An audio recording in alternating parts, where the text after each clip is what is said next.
सन्मानित होऊन आपण आमच्या अध्यक्ष डॉक्टर शालिनी सबनीस यांच्या स्मृती जाणवल्या आहेत. यांच्याशी गप्पा मारायला सुरुवात करण्यापूर्वी मी त्यांची थोडी ओळख करून देतो. म्हणजे कणकवली परिसरात राहणाऱ्या सगळ्यांना आमचे ताई शेटे बाई म्हणून त्या प्रसिद्ध आहेत. तेरी आळीचा त्यांचा जो दवाखाना गावांचा होता, अनेक स्त्रियांसाठी आधाराचं स्थान होतं. पण कणकवलीत येण्यापूर्वी डॉक्टर सविता म्हणजे विमल यांचं जे आयुष्य आहे ते तेवढंच रंजक आहे. त्याच्याबद्दल फक्त मी थोडासा उल्लेख करतो, म्हणजे मुलाखतीच्या ह्याच्यात ते येणार नको. यांची आई लक्ष्मीबाई आणि वडील नारायण म्हातारे हे मुळात त्यांचे वडील कराचीतल्या एका दुकानात भागीदार होते किराणा दुकानाच्या. आता कराची म्हणतात आपल्याला एकदम शत्रू राष्ट्र वाटतं, तसा काही तो प्रकार नव्हता. आणि त्यातही एक माणुसकीची गोष्ट अशी वेगळी त्या सांगतात की मॅडमचा जन्म 1942चा, पण फाळणीच्या वेळी जेव्हा हे परत आले तेव्हा तिथल्या त्या मालकाने त्या भागीदारांनी यांना इथे दुकान करण्यासाठी भांडवल दिलं. इतकं एकमेकांबद्दल माणुसकीचं सगळं होतं. आणि माणूस म्हणजे कुठलाही व्यक्ती जेव्हा आपल्या सार्वजनिक जीवनात यशस्वी होते तेव्हा तितकंच खंबीर कुटुंब त्यांच्या मागे उपस्थित असतं. आज हा कार्यक्रम सुरू होण्यापूर्वी त्यांच्या भाषेची एक व्हॉइस नोट आली आहे. त्या घरगुती याच्यावर आम्ही या कार्यक्रमाची सुरुवात करतोय. मी त्याला विनंती करतो की त्यांनी जरा ती सगळ्यांना ऐकवावी आणि मग आम्ही प्रश्नांना सुरुवात सर्व भवनः सर्व निरामयः सर्व सुखी असावे, सर्व आजारांपासून मुक्त असावे, सर्वत्र शांती नांदावी असे शुभ मानसी शुभ वैचारिक व्यक्ती सौ सरिता विष्णू सायचे. आधी डॉक्टर मग मावशी अशी आमची डॉक्टर मावशी आमच्या बालपणापासून. मावशीबद्दल मी जास्त सांगणार नाही. तुम्ही तिला वैयक्तिक अगदी जवळून पाहिलं आहे. तिच्या डॉक्टरचे अनुभवही घेतले आहे. आजच्या या ग्लोबल आधुनिक युगात नवनवीन उपकरणामार्फत तिची सकस सेवा ती आपल्या रुग्णांना देत आहे, रुग्णांपर्यंत पोहोचवत आहे. अशी ही निरामय निराकार व निग्रही मावशी तिच्या आईला दिलेले वचन व आरोग्यासाठी कोकणात तिची सेवा अविरत करत आहे. डॉक्टरची हा तिला नुसतं पेशाच नाही तर क्षमता आहे, ध्यास आहे, श्वास आहे. हे अजूनही या वयातील तिच्या कार्यक्षमतेवरून जात होतं. मावशी, तुझ्या आरोग्य सेवेचं सुदृढ सौंदर्य सुगंध असा भर राहो ही प्रार्थना, ही शुभेच्छा. आजचा हा सत्कार निरामय संस्थेतर्फे आपल्या तुझ्यासारख्या आरोग्य लक्ष्मीचा आहे हा दुर्गशंकरा योगच आहे. अशा या सत्कार मूर्तीला आमच्या खूप खूप शुभेच्छा.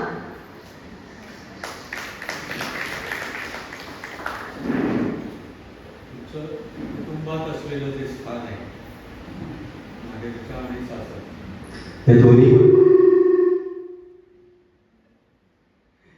या दोन्हीबद्दल आपण पुढे बोलणारच आहोत. पण सुरुवातीपासून कसं लहान असताना आपण कधीतरी डॉक्टर होऊ असं काही स्वप्न होतं, काही बघितलं होतं, हे कसं घडत गेलं? म्हणजे आमची आजी सेवा होती आणि लहानपणी मी वरचेवर आजारी पडायचे. म्हणजे कधी खूप खूप खेळायला जायचं, जमून आल्यानंतर कधी खाल्लं नाही खाल्लं तरी मग झोपून जायचं. त्यामुळे मी बऱ्यापैकी अशक्त होते आणि ताबडतोब कधी पण मला 2-3 दिवस सलग ताप यायचा आणि तो आपोआप कमी पण व्हायचा. मग तेव्हा आधी गमतीने मिळायचं या पोरीला डॉक्टरच करायला पाहिजे, म्हणजे कुठे जायला नको, स्वतः औषध करे. आणि कसं झालं तर माझ्यापेक्षा मोठी जी भावंड होती म्हणजे बहिणी होत्या, त्यांनी सगळं शिक्षक पेशात आले. तसं शिक्षण करून ग्रॅज्युएशन करून त्या नोकरीला होत्या आणि त्या सगळ्या तिन्ही बहिणी माझ्यापेक्षा खूप मोठ्या म्हणजे 10 वर्षांनी मोठ्या होत्या. आता नंतर जे भाऊ होतं त्याने इंजिनिअरिंग केलं आणि ते इंजिनियर झालं. म्हणजे घरात कोणतरी आता डॉक्टर पाहिजे म्हणजे पाहिजे असा एक हट्ट झाला होता. आमचं लहानपण म्हणजे केम हॉस्पिटल जवळ होतं आणि तिथे डिप्लोमाचं एक जी बिल्डिंग होती तिथे डिप्लोमाचे क्लासेस व्हायचे आणि त्यांचं कॉन्व्होकेशन व्हायचं. Association of physicians and Physician surgeon. आणि सर्जन. तर त्यांची बिल्डिंग अशीच बिल्डिंग होती आणि त्याला कंपाऊंड वॉल होतं. त्या पलीकडची आमची बिल्डिंग होती. मग त्या कंपाऊंड वॉलवरती बसायचं आणि त्यांचं ते कॉन्व्होकेशन बघायचं. पण त्यावेळी आपलं म्हणजे असं कधीतरी जावं आतमध्ये असं वाटलं नव्हतं. पण तो एक गमतीचा अनुभव म्हणून आम्ही तेव्हा बघत होतो. जसं मोठं व्हायला लागलं नंतर तिथूनच म्हणजे मी त्या घरात असताना मला ग्रँड मेडिकलला ॲडमिशन मिळाली. मला खरं बीकेमध्ये यायला पाहिजे होतं. तुम्ही आर्यभट्ट हायस्कूलच्या विद्यार्थी. आरंभट हायस्कूलच्या विद्यार्थी भाऊ. हां बरे भाऊ माझे दोन्ही आरंभटचे होते आणि त्यांचं नाव तिथे बऱ्यापैकी होतं. म्हणजे ते खेळात वगैरे क्रिकेटमध्ये असायचं. त्यामुळे मी तिथे गेल्यानंतर मी त्यांच्यासाठीच असणार म्हणजे सगळ्यामध्ये टीचरचं मला सहकार्य होतं. त्यामुळे मी रनिंग आणि रिले रेस वगैरे ह्याच्यात केलं होतं. नंतर कबड्डीमध्ये भाग घेतला होता बऱ्यापैकी. आम्ही शाळेला त्याला नाव घेऊन दिलं होतं. म्हणजे सगळ्या ह्याच्यात तुम्हाला जसं हो. केवळ अभ्यास पुस्तक असं काही नाही नव्हतं. नाही अभ्यास होता आणि त्याच्यात सुद्धा माझं अवांतर वाचन असायचं. कादंबऱ्याबद्दल मला वाचण्याची सुद्धा म्हणजे त्यावेळेला कधी कधी आमच्या मोठ्या बहिणी ओरडायच्या आहे काय चालत तुझं आता ते बसतं असं व्हायचं.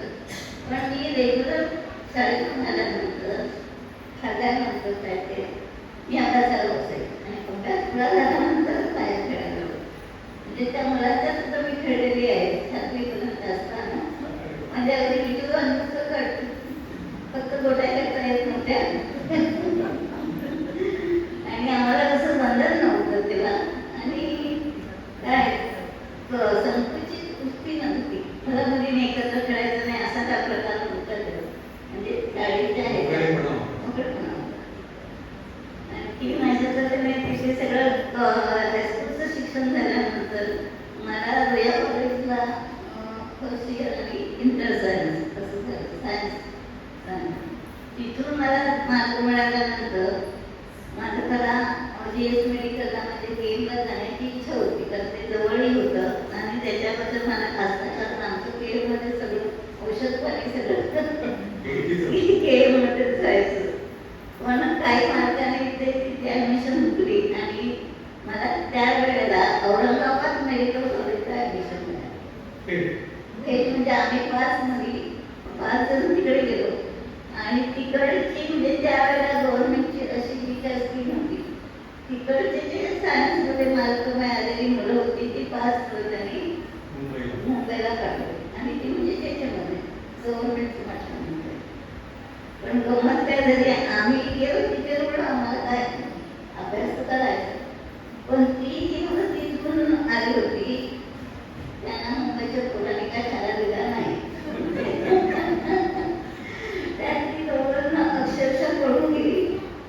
तिघा जणांची गेली. त्याच्यानंतर ती दोघं पळाल्यानंतर आम्हाला त्या डॉक्टर तिघींना पाठवत होतं त्याची दोघींना आम्हाला इकडे त्यांनी ठीक आहे परत मुंबईला आणि ते आम्हाला बरं पडलं म्हणजे.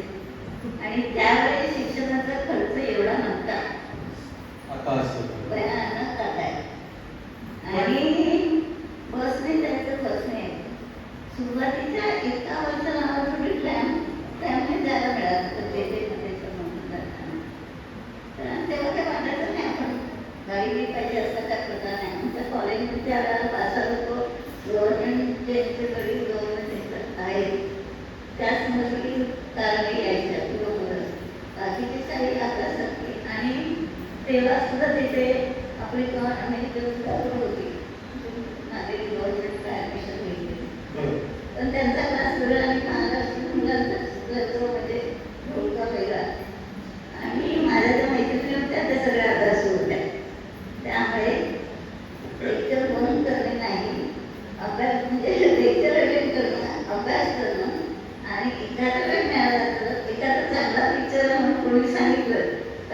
माधुरी ते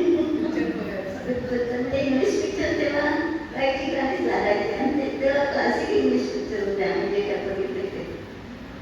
अशा तऱ्हेने आमचं म्हणजे शिक्षक तिथे 5 वर्ष आता जे शिक्षणाचा भाव बोलते 8वी पासून असतो, तिकडे बघायचं तिकडे बघायचं काय, तुम्ही मेडिकल कॉलेजला असतानाही सिनेमा बघत होते. म्हणजे strict झालं. ते काय अडलं नाही का? नाही आणि त्यामुळे तसं मला भाऊ वाटला नाही आता. म्हणजे आम्ही अभ्यासही करत होतो, एंटरटेनमेंट करत होतो, पण काही लोकांपासून आम्ही अलिप्त होतो. म्हणजे हॉटेलमध्ये जाऊन खाणं पिणं तेव्हा सुद्धा नाही. नाही. घरून गावाला असते हॉटेलचं का? कॅन्टीन होतं. तिथेच खायचं. आणि माझी मैत्रिणी एक श्री म्हणून होती. तिचे वडील असिस्टंट कमिशनर ऑफ ट्रॅफिक तिथे भायखळ्याला त्यांचं वास्तव्य होतं. म्हणजे तिची आई जमावत जायची, त्यामुळे ताजं नेणं पुढे खाण्यापिण्याचं असतं. आता ती अमेरिकेत आहे. तर अशा तऱ्हेने आणि ते पिक्चरची तिकीट सुद्धा तिचे वडील काढून त्या माणसा काढून आणायला सांगायचे. एकदा असं झालं तर ते माय फेवरेट पिक्चर लागलं होतं आणि त्या माणसाने ती तिकीट काढली ती एकदम समोरची.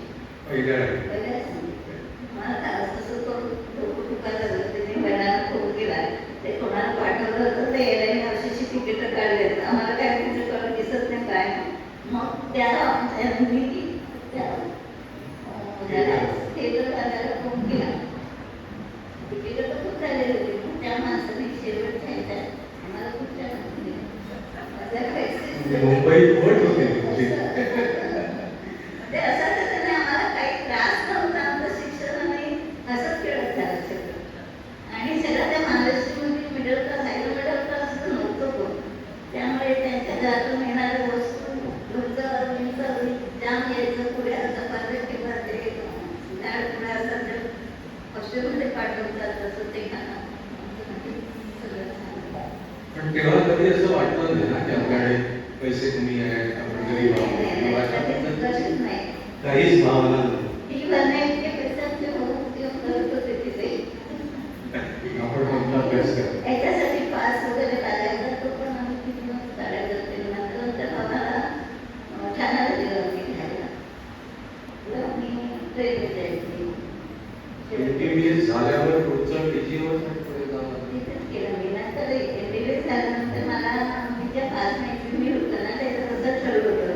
ज्या ज्या विषयात त्यांना चांगले मार्क मिळतील त्या विषयात त्यांनी हे करायचं सांगायचं. आणि आपण एक हॉस्पिटल चांगलं काढायचं.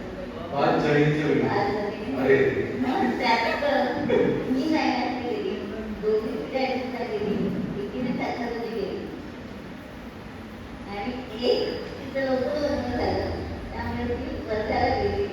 त्याच्यानंतर तिथं नाशिकला त्याचं हे करून तिने पण गायनातच केलं. 5 जणींची पुढे स्वतंत्र हॉस्पिटल झाली. सगळं नाही ते नोकरी करायची होती ना, गव्हर्नमेंटचा बॉन्ड होता. त्यामुळे मला नाशिकला जाऊन तिथे काम करायला लागलं. दुसऱ्याने तिथे गव्हर्नमेंटचं दुसरं एक वर्कआउट असं ते हॉस्पिटल आहे तिथे त्यांनी गेली. आणि ही सुधी आहे ना तिने कसं करते आणि तिने लग्न करून ती गेली. नाशिकला तुम्ही एकट्यात. नाशिकला मी एकटी. मुंबईतून नाशिक नोकरीसाठी किती हे झालं की नाही काय डॉक्टरी पेशा होता आणि तिथे नाशिकचं सेंटर चांगलं होते. आणि तिथे जो मेडिकल ऑफिसर होता ना तो तिथला त्यांच्या कम्युनिटीचा होता, त्या कम्युनिटीचा होता. त्यामुळे आणि आमचं ऑफिसर होते त्यांनी त्याला चांगली दिली होती. तुमच्या इथं त्या मनीषा जैन बायकांना लेडी डॉक्टर पाहिजे म्हणून मी हिला इथे आणलंय. ते तू लक्षात घे, तिला काही त्रास होता कामा नाही. सगळीकडे तुमची काळजी घ्यायला मी त्याला म्हटलं बाबा तुला कोणाकडे काय पैसे घ्यायचे असतील ते काही कर. आता चांगली बांधले होतं म्हटलं तो कॅम्पमध्ये त्या बायका जर ॲडमिट झाल्या तर त्यांना जेवण चांगलं मिळायला पाहिजे जेवढं बघायचं त्याच्याकडे घ्यायला. बाकी माझं काय म्हणणं नाही, तू तुझ्या उपिटा किती पैसे घेतेस किंवा काय केलं मला काय प्रश्न नाही. मला वाटतं वडील होतं काय सप्तशृंगी वाला गाव तिथे पण तुम्ही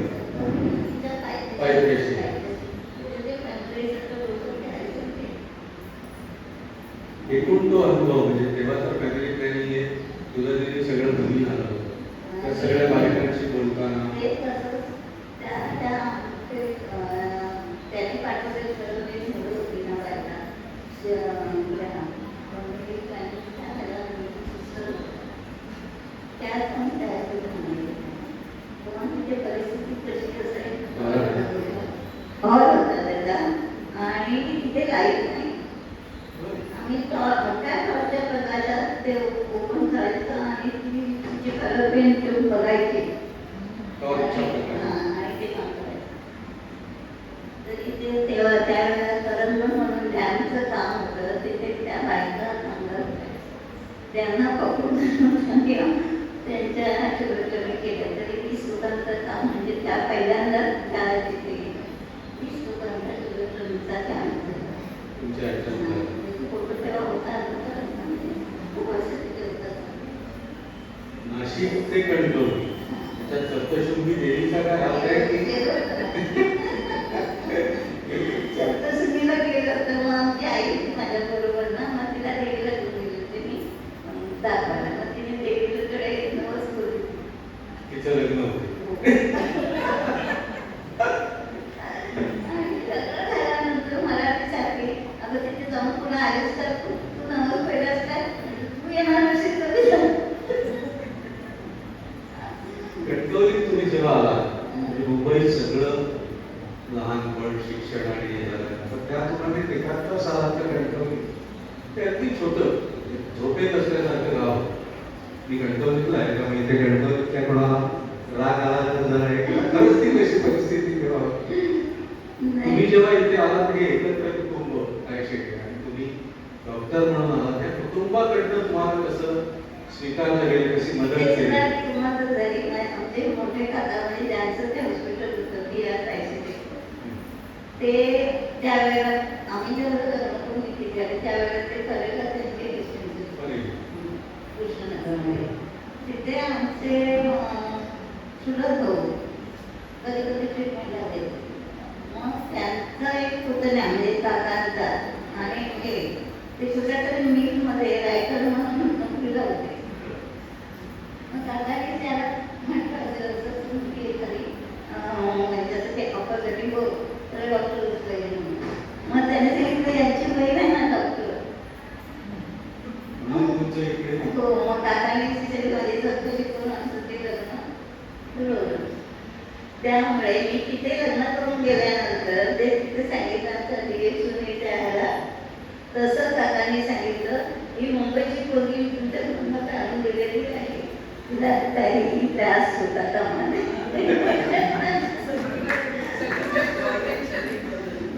त्या विषय कोणाची आणि तसंही तुम्ही एकाच मूळ गावाकडे आहे. बाबाजींचं मूळ गाव कसं आहे म्हणजे मला गप्पा मारताना वहिनी आधी एकदा सांगितलं होतं की त्या यायच्या मुंबईतून म्हणजे आता डॉक्टर मुलगी आपल्याकडे वहिनी येणार त्यांच्या धाकट्या ठिकाणी पंप वगैरे बसून घरात पाणी येण्याची सोय केली.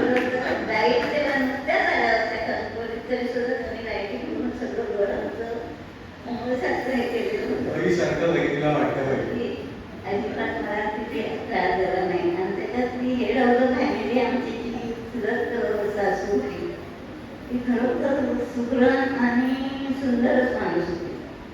मला तिने अजिबात त्रास दिला नाही. मग ती मुलीसारखं तिने हे केलं म्हणजे मी तर दुसरा तिथे देवाला गेले ना तर ती दवाखान्यात येऊन या मुलींना ओरडायची, अगं तिला सोडा काय करताय आता.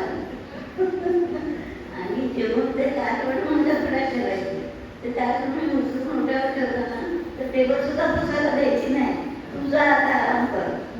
म्हणजे अशा सासू आताच्या काळात पण त्या काळात एकत्र कुटुंबातल्या आणि सुरक्षिताची ही सून सुरक्षित असं काही म्हणतं तेव्हा तिथे. म्हणजे ते आता डॉक्टर विद्याधर आहेत त्यांच्या आजी आणि त्यांच्या आई सुद्धा आमचे पण मुंबईचे पाहुणे जर डायरेक्ट घरी आले ना तर मला कधीही इकडे दवाखान्यात पाहुणे द्यायचा. ती सगळं त्यांची सोय करून मोकळी व्हायची. आणि मी तिथे गेलं अरे तुम्ही कधी आला तर आम्ही जेवण करून सुद्धा झालं म्हणून सांगत होते. म्हणजे खूप समाधानी कुटुंब होतं आणि माणसं छान होती सगळी. आता त्याची सगळी जवळ सोडून गेली त्यामुळे मला सगळं एकटं राहायचा प्रसंग आलेला आहे. या भागातल्या डॉक्टरांनी तुम्हाला कसं स्वीकारलं कणकवलीत म्हणजे त्या परिसरात ते सगळे डॉक्टर्स होते म्हणजे ते सगळे नाही त्यावेळेचा डॉक्टर नवरे सरकारी येतात होते नवरेकरांचा स्वतंत्र बाकी कोण विषय डॉक्टर नसते. पण स्त्री डॉक्टर इथे पहिल्यांदा आली आणि स्त्रिया तुमच्याशी मोकळेपणानं बोलायला लागल्या. नवरेचे डॉक्टर हे मित्रच होते. म्हणजे खरं तर आम्ही नवे डॉक्टर आम्ही जातो त्या पुस्तकाच्या साठी किंवा हायवेवरती होमरडच्या टपरीच होती संध्याकाळी फिरायला संध्याकाळी गप्पा मारायला आणि त्यांचे जे ते छान गुंडे. गुंडे ते शेंगाची पोळी घेऊन राहिली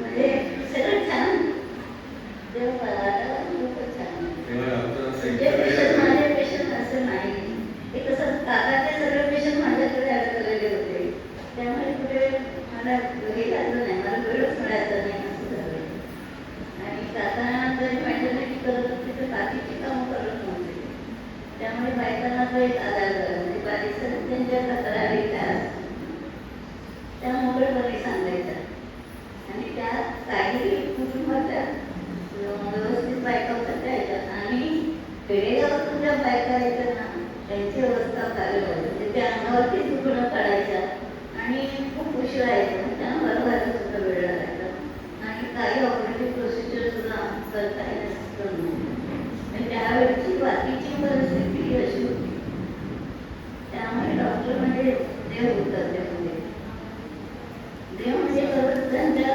कंपाऊंडमध्ये जर 4 आंबे पिकले त्याचा एक आमच्यासाठी असेल ते काजू शेकोटे त्याच्यात घातले की ते तोडून डॉक्टरांसाठी ते भाजलेले काजू घेऊन येणे एक तर बाई म्हणजे आजी डॉक्टरांसाठी उठून अंडी आणायची 4 अंडी उठून आणायचे ते डॉक्टरांच्या त्याला द्यायचे मग मला तुला तो देणारच बघ तुला कसं देऊ असं म्हणजे असं तेव्हा इतकं रुग्णांचं आणि तुमच्यावर विश्वासाने खरोखर देवा समान आणि ती सेवा तो पूर्णपणे व्यावसायिक रूप धारण केलेली आहे. सेवा जास्त डॉक्टरांचं कसं माझं तेव्हा बऱ्यापैकी नॉलेज केलेलं हे कुठे ऐकलं नव्हती त्यामुळे सहजच व्हायचं नाही मला वाटतं हे बाबा काय करू नाही पेशंट कुठे जायला पाहिजे मग डॉक्टर स्वतःच्या गाडीत वेगवेगळ्या तेव्हा असिस्टंट डॉक्टर होते त्यांच्याकडे घेऊन जायचे किंवा साधारणतः लोकांवर म्हणून सर्जन आणलेले होते त्यांच्याकडे घेऊन जायचे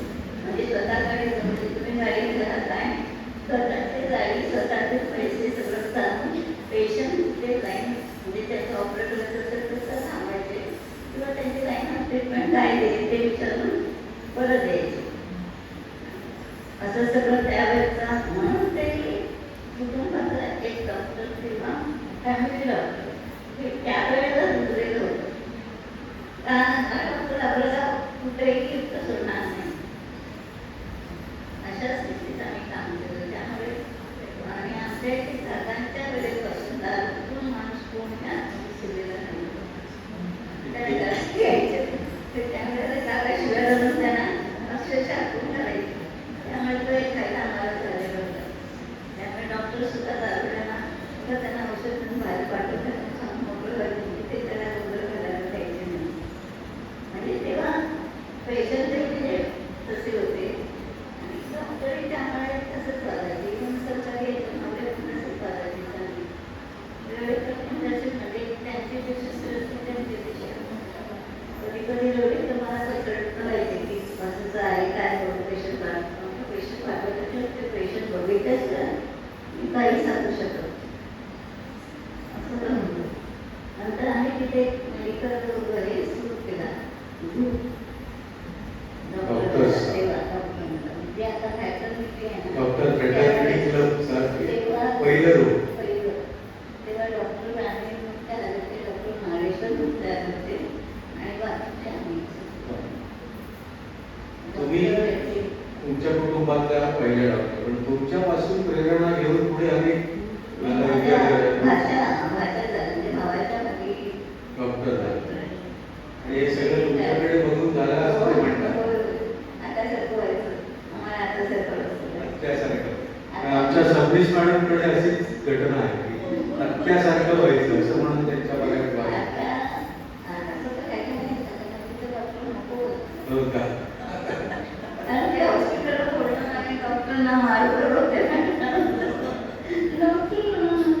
डॉक्टरांच्या मुली सुद्धा हॉस्पिटल चालवायला तयार नाही तुम्ही अजून जेव्हा आता एक रुग्ण सेवा देता रोज तुम्ही अत्यंत उत्साहाने ती देता आणि तो जो सगळा आनंद मिळतो तो तुम्हाला तसाच पहिल्यांदा ज्या उत्साहाने तुम्ही ते करत होता तितकंच समाधान तुम्हाला आता मिळतं. कारण असं जे आता पेशंट माझ्याकडे येतात ना ते 4 ठिकाणी फिरून फाईल घेऊन आलेले असतात माझ्याकडे. अशी फाईल असते जाडून पाहिजे माझ्याकडे हे केलं त्याच्याकडे ते केलं घेऊन करून नाही तुम्ही फाईल बघा. मी म्हटलं आधी फाईल बघणार नाही आणि तुला तपासते आणि माझा अंदाज काय येतो आणि त्या मनाने जर तुम्ही रजिस्ट्रेशन झाली करू नको म्हणून सांगेन माझ्यासाठी केलं करायला म्हणजे असं विश्वासाने येतात. त्यामुळे मला काय ते मार्गदर्शन आपण करायचं आणि सल्ला द्यायचा याच पद्धतीने तुम्ही सगळं तसंच होतं. मग तुम्ही कुठं जायचं तुला कुठं जायचं विषय आहे. अच्छा आणि त्याच्यानंतर कुणाकडे असं सारखं डॉक्टरचं नाव सांगितलं त्याचं नाही तुला ट्रीटमेंट आहे म्हणजे अजून तुम्ही ते तितकंच छान एन्जॉय करा. मला ते अल्ट्रासाऊंड करून डायग्नोसिस देणं फार अजून तुम्हाला तो तसा सगळा आनंद त्याच्यातून आनंद मिळतो. आणि माझा सकाळी 10:30 ते 2 पर्यंत छान वेळ जातो. म्हणजे मला कसं मी कधी पण त्यावेळेला सुद्धा दवाखान्यात येताना घरच्या काळजी मला कधी नसेल. हो ते तुम्ही सांगितलं. ऐकून मिळणार तिथे गेल्यानंतर जे काही करायचं शिकलेलं असतं की त्या आजीने म्हटलं ना वेगळं वाटेल का तुमच्या काही की उशीर आहे ना शिल्लक राहणार नाही म्हणून अशा सासवा पाहिजे. तर एकत्र कुटुंब करायला एक घरात मातारी म्हणतात ना ती तशीच पाहिजे. आज तुम्ही आमचा हा पुरस्कार स्वीकारला आमच्या संस्थेत आला आणि 20व्या वर्षी तुम्ही म्हणजे आमच्या संस्थेच्या 20व्या वर्षी तुम्ही आला याबद्दल कृतज्ञता व्यक्त करतो. तुम्हाला पुढच्या पिढीला काही सांगावंसं वाटत असेल तर ते सांगा म्हणजे आणि मग आपण आजच्या गप्पा आपण शाळेची माझी कधी भेट झाली नाही. त्या येस मेडिकलमध्ये केक आणि बऱ्यापैकी मला सिनियर होत्या आणि त्या वडीलच्या असल्यामुळे माझं काय काही नाही. यांना काय तुमच्या आधी संस्थेने मला तिथे बोलवलं आणि मला तिथं संस्थेची ओळख करून दिली ही एक चांगली गोष्ट. नाही तर फक्त मी ऐकत होते त्याची काय काय कामं चालले त्याची काही माहिती मला नव्हती. तुम्ही खूपच चांगल्या तऱ्हेने काम करताय. आम्ही अगदी सहज त्यांना म्हटलं कारण असा पहिलं तर मला कशा तिथे घेऊन मला बघून जायचं काय करावं म्हणजे माझं सुद्धा त्यांच्यासोबत एक ट्रस्ट करायचं. त्या ट्रस्टचे सुद्धा एक विवाहाचे मोठे होते तुमच्यासारखेच आहे. म्हणजे शिक्षण घेणारी मुलं पुढे पण शिकू शकत नाही पैशाच्या अभावी त्यांना ते द्यायचे. पण त्यांनी त्यांची मिळकत झाल्यानंतर मला परत करायचं. मी नव्हते पैसे देणार पण मी नव्हतं असं ट्रस्ट करायचे. आणि आजारी पेशंट मला अंदाज दिला की फक्त झाले. आता एक सांगायची गंमत सांगते. एक लहान मुलगा आजार पण होतं. मग त्याला ऑपरेट करायला त्यांनी केमध्ये दिलं. मग पैसे नाही म्हणून त्यांनी तिथे ट्रस्टचे पैसे घेऊन ते केलं. मुलगा बरा झाला इथे आला आणि त्याच्यानंतर मला दुसरी गोष्ट काय कळली की तेव्हा तिथे आमचा महोत्सव चालू होता आणि तिथे हेलिकॉप्टरची एक ट्रीप करायला 4,000 रुपये देत होता. तर त्या माणसाने आपल्या 4 माणसांना म्हणजे सासू आणि ती सगळं असं करून त्याने प्रत्येकी 4,000 प्रमाणे 16 ते 20,000 रुपये खर्च केले. ते तिथे त्यावेळेला त्याला अजिबात पैसे नाही आणि ट्रस्टचे पैसे देऊन त्याने ते केलं. खूप राग आला. त्याच्यानंतर मी त्या माणसाला नमस्कार माझ्याकडे येऊन अशी काही माणसं असतात आणि आता त्यातच तशी माणसं खूप झाली. काळजी घ्यावी लागते. त्यामुळे